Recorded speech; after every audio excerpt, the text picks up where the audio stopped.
রাজনীতি কোনোদিনও করতাম না, এটা একেবারে কনফার্ম। এই রাজনীতির মাঝে যে কি, এটা আসলে আমি বুঝতে পারছি না এই পর্যন্ত।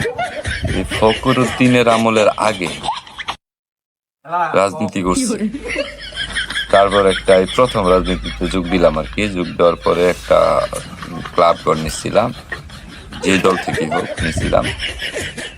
যেহেতু রাজনীতি করবো না, কোনো দল বলারও দরকার নাই।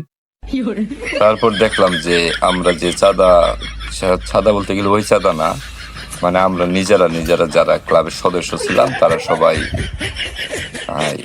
500-1000 পদ অনুযায়ী আর কি দইরা, তারপর আমাদের এলাকায় যারা দলীয় নেতা আছে তাদের কাছ থেকেও কিছু অনুদান নিয়ে কিছু চেয়ার টেবিল কিনছিলাম। এই চেয়ার টেবিলের লোক কেউ সামালতে পারছে না। দেশের লোক কেমনে সামালবো বা ক্ষমতার লোক কেমনে সামালবো? এই চেয়ার টেবিল নিয়ে একটা না মনে 2 মাস মারামারি হয়েছে, কেডা কোন চেয়ার নিব, কেডা কোন চেয়ারে বইব। পরে এক পর্যায়ে এলাকার নেতারা এটা করে দিছে, সমাধান করে দিছে যে থেকে তোমরা আলাদা আলাদা হয়ে যাও। গ্রুপ 2-3টা হয়ে গেছে। তারপর ফখরুদ্দিন ক্ষমতায় থাকার আগের ঘটনা এটা।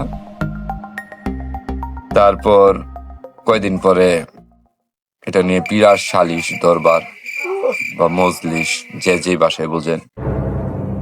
তারপর এইগুলা নিয়ে অনেক গন্ডগোল হইলো, এমনকি মানে খুনাখুনি পর্যায়ে গেছিল, গায়ে এমন একটা পর্যায়ে গেছিল এক গ্রুপে ক্যাডার মেডার ভাড়া করে নিয়ে এসে একজনটা মেরে লিব। মাত্র সবকিছু মিলাই বোঝা ছিল 30-40টা চেয়ার, একটা ফ্যান, আর 2-3টা বোধ একটু ভিআইপি চেয়ার ছিল, যে সভাপতি, সহসভাপতি, সেক্রেটারি তারা বসবে। এতটুকুর ভিতরে ভাই প্রায় 30-40 জন সদস্য লোক সামাল পারছে না 30-40টা চেয়ারে। রাজনীতির কারে নিয়ে করবেন সবাই সাটার দল।